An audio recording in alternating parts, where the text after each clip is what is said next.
Pronoun এত important যে আমরা কিন্তু শুধু নাউনের পরিবর্তে যা বসে সেটাই প্রোনাউন এটাই বলি। কিন্তু প্রোনাউন কিন্তু প্রতি পদে, পদে প্রত্যেক সেন্টেন্সেই প্রোনাউনের গ্রামার আছে।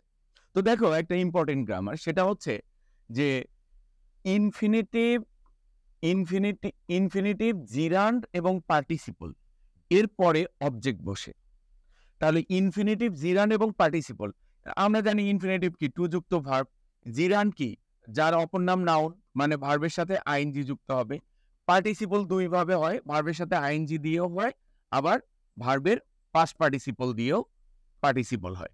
তো যাই হোক, ইনফিনিটিভ, জিরান্ড এবং পার্টিসিপলের পর যদি কোনো প্রোনাউন আসে সেটা অবশ্যই অবজেক্টিভ ফর্মে আসবে, কখনোই সাবজেক্ট হবে না বা পসিভ অ্যাডজেক্টিভ হবে না। যেমন টু ফলো, এখানে দেখো টু ফলো এরপরে মি হবে না আই হবে?